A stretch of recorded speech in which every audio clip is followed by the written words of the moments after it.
Get ready to break free from your chains of past financial setbacks and build a future that's filled with resilience, abundance, and unwavering confidence. Because what we know at financial confidence is what is not transformed is transferred. And we don't want you transferring that hurt, that harm, that debt, those financial transgressions to your children, because every area that you transfer to other damaged area, other areas of hurt, other areas of pain, other areas of frustration, other areas of stress.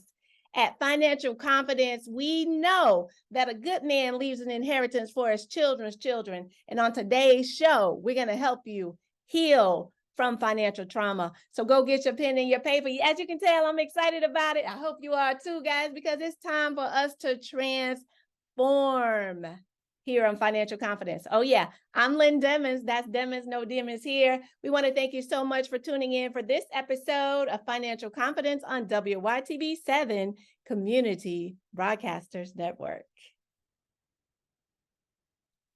Thank you for joining us at Financial Confidence, where we're here to help you make your money, keep your money, and grow your money so you can do those things that you're called to do. That's to build in financial inheritance and leave that inheritance for your children's children. The guiding principle for our show is Matthew 6:33. But seek ye first the kingdom of God and his righteousness, and all these things shall be added unto you. We also implore that you pray over your finances so you can do the things that you're called to do. So if you will, bow with me. Lord, help us to value the things that are really valuable. That's our relationship with you, our lives, and our families. Help make us responsible stewards of your financial resources, and let us trust your holy word in the eternal glory of thy son, Jesus. In his name we pray, amen. That's right, guys. Today's show, we're going to delve into how to heal from that financial trauma, because you can make it out. That's our message today. You can make it out, but you got to admit it. You got to be aware. You got to acknowledge the issue so that you can assess it and make those necessary changes. As we go through this journey, guys, I want you to know this is a journey of progression and not a journey of perfection. Everything doesn't have to be perfect. You're going to fail at some things. Things are going to fall by the wayside. You may miss something one here or there, but that's okay, because I need you to understand that God can never heal what you're not willing to reveal. And I need you to reveal some of that past trauma that you have buried deep down inside, some of it that you don't even know that exists, because it's something that was passed down from your family, from your big mama, to your parents to you, and you're now passing that on to your children. You don't even realize it, but it's because it's an unconscious belief. So let's go through the day so that we don't pass that on. And what I do want to say is you can't pass down knowledge that you don't have. So make sure that you write down, because note takers are money makers, and we're going to help you today as we move through this process to get rid of this financial trauma. See, rich people have a different mentality. They want to buy things, they want to hold it, they want to control it, and they own it. Making sure that you are transforming your thinking to align with that mentality as well, so that as you move forward, as you progress, that you're able to get to your next. See, guys, oftentimes, and I need to educate you here, because there are some things that are happening in the markets. There are some things that are happening because of high inflation that can impact you. And we feel like we're losing. And in our finances, there's a such thing as a realized loss and an unrealized loss. See, a realized loss is when you actually do lose that money. If you drop that $100 and you lost it in the bathroom, someone else came and picked it up and no one returned that to you, that's an actual loss. You realize that loss. However, if the market changes, the economy changes, and then the value of your house goes down, yeah, your house was worth, let's just say $300,000 at first, but then it drops down to $280,000. And it's like, man, I'm losing money, but it's not really a loss. right? Because you're still living in that house. You still have a roof over your head. You're still going about your daily business. Your family still having meals in that home, right? So you are still in control. You still own said property. So that's an unrealized loss because you haven't sold a house yet. So technically you haven't lost the money. So I need you to think about that as we move through and we go through these changes in this environment. And I want you to think about it this way. We always talk about at Financial Confidence, we are really good at going to work or running our business and making our money. But where we fail or where we're not as good is making our money work for us, right? That's your second job. And we are here today to make sure that we're putting those things in place so we can heal from this financial trauma, right? Heal from the financial trauma and then move to your next so that you can be transformed instead of transferring all of that mess to your children.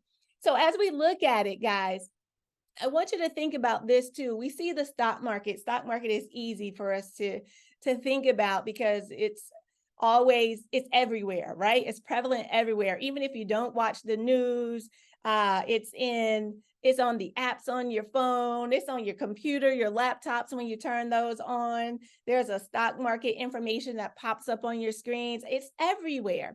And you know that stocks are going to go up and stocks are going to go down. Oftentimes we talk about at Financial Confidence that one of the greatest wealth transfer happens when the market goes down, right? And we're seeing a lot of volatility in the market right now. We're seeing, especially for those of you who are investing, and if you're not investing, I highly implore you to go ahead and get started, no matter where you are, even if it's only a few dollars a month, a few dollars a week, right? Get in there, get it done, and get started. But what I want you to do is to think about that mentality of the rich. You buy it, you hold it, you don't sell it. Okay? You buy it, you hold it, you don't sell it. Why is that? Because when you start owning those shares of stock, you are now investing in those companies. And yes, the price is going to go up and the price is going to go down. But if I own 100 shares of Amazon, I own 100 shares of Amazon no matter where that price goes. And just because it looks like it's going down today, that should not be the scary part for me. That is where you should be happy, right? That is where you should say, oh, okay, this is an awesome buying opportunity for me because now I see that Amazon is on sale, right? And we love a good sale. I know I do, right? We love a good sale. So as you're thinking about the ways that you're going to move in your financial, getting healed from this financial trauma, if you will, I'm going to give you some ways to focus on that so that we can think about our investing in a different way, because the only way that you're going to be able to build generational, well, not the only way, but the most prominent way that to build generational wealth is going to be through investing. And that's investing in yourself, investing in the market, investing in your entrepreneurial journey, investing in somebody else's decisions to become an entrepreneur. Some way, shape, form, or fashion, you must invest. But what I'm talking about here is in thinking about the stock market, right? Thinking about the different ways that you're investing. Now, I need you to do your research. I need you to be responsible for this because this can be easy for you. This is not rocket science. It is not. Everything has been simplified with all of the different things that are available to us, all of the investing apps that are available to us. Even within those platforms, they give you investing education so that you understand some of the lingo. Yes, it's at a basic foundational level, but that's truly what you need. What you also need, though, is discipline and consistency. Being disciplined in your investing, whatever that amount is, and doing that consistently. So if that means putting it on autopilot, then put it on autopilot so that it happens without you having to think about it. Put it there, let it rest, let it ride, watch it grow. So what are the ways that you can heal from financial trauma? I'm going to give you 3 ways, 3 things that you can do. So make sure you have a pen and a paper so you can write this down. Remember, I said it, you can't pass down knowledge that you don't have. So I need you to get this, Repeat it over and over and over, because repetition is the mother, father, sister, and the brother of learning. Hello, somebody, right? We've heard Lisa Nichols say that over and over. Repetition is the mother, father, sister, and the brother of learning. So you can't pass down what knowledge that you don't have. So make sure you write this down so that you get this knowledge ingrained in your brain, things that you start living by, so that you can also move. So the first way to heal, well, first let me clarify something first of all, because there's financial stress and then there's financial trauma, right? And it's easy to have financial stress, right? Because we go to a job and you receive a salary from that job, but your lifestyle may cost a little bit more than your salary is able to provide, right? And that can create a little bit of stress because you're trying to stretch every dollar that you bring in. See, I'm not talking about financial stress, because financial stress, that's something that's temporary, that's simple, that you can overcome. Now, financial trauma, I want you to think of trauma as something that's akin to PTSD, post-traumatic stress disorder, right? And anytime you hear that word disorder, you know that is something deep. You know that is something that goes in, has much deeper roots than that surface level. Oh, I just can't, pay the car payment this month, right? That financial trauma is something that's deeply rooted, whether it was passed down from generation to generation in your family. If you think about it this way, and I'm thinking back in my own family, and I remember the stories my grandmother would share when they lived in their house, and then they had, my grandfather went to work, but my grandmother, she didn't work at the time. So what they did was they picked cotton. My mom would tell me stories about them going out to pick cotton. They would be out there all day, have a big old sack of cotton, and they would only get certain amounts of money. So mama knew that from being in that experience, she learned some lessons. So mom ingrained and had some other lessons where when we as children, when we got a job in the house, guess what? We also had to pay a bill, right?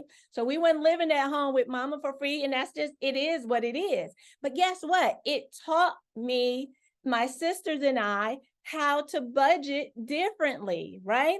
So by her going through what she had to go through, and then she taught us what we needed to go through. How do we make sure we're paying the bills? How do we make sure we're putting aside some to save?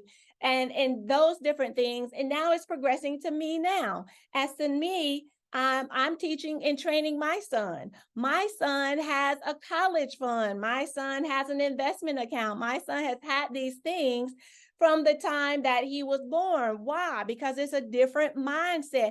See, the information that's been passed down from generation to generation is now changing. It is transforming. So I need you to think about that too. What are you transforming in your life? What are some things that were passed down from you in your family from generation to generation? Some things that are helpful, some things that are hurtful, some things you need to keep, some things you need to let go. But you have to recognize that, be aware of it, and then you assess it and decide, okay, what is the direction I need to go? What is the plan I need to put in place?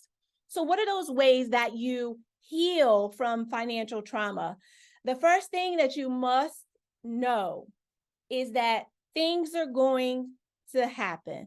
The market's going to go up, the market's going to go down, the economy is going to change, we're going to have inflation, it's just not ever going to always be the same, right?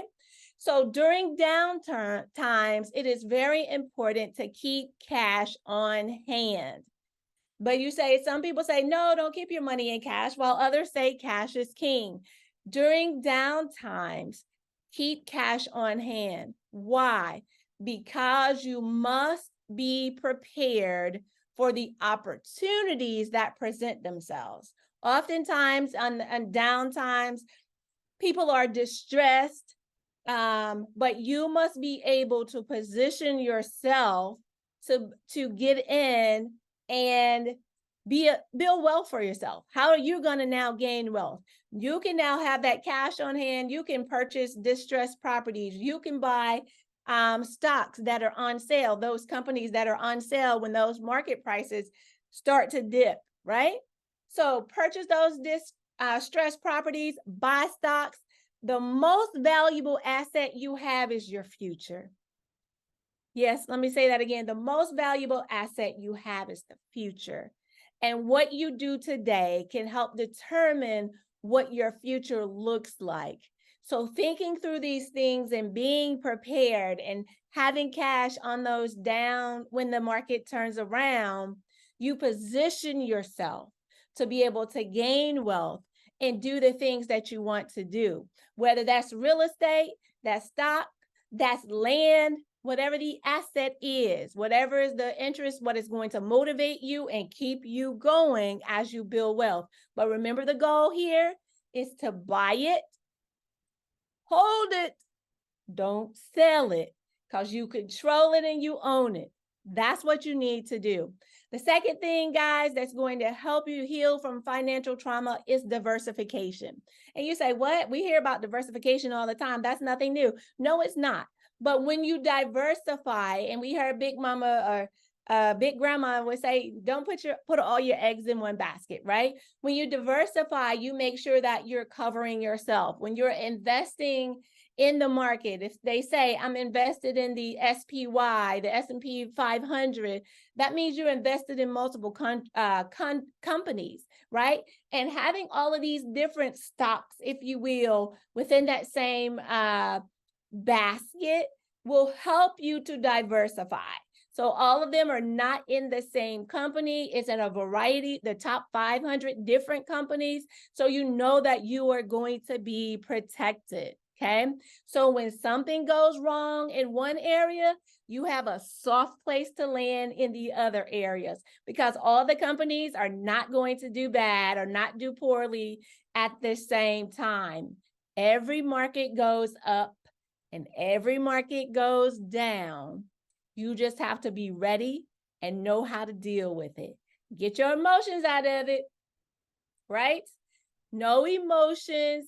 Have a plan so you know what to do. Whether it's the stock market, it's real estate, it's land, whatever asset class that you are interested in. And the third thing, I don't want you guys to forget about those other safe investments that are out there. So like the treasury bonds, right? If we look at those bonds, there are different opportunities that haven't presented themselves in a while. Bond interest rates have gone up over the past few years, and that's a tremendous safe opportunity. During high inflationary periods, the government is going to make way for those bonds to be more productive. So I need you to be thinking about all of these different things as you're healing from the financial trauma.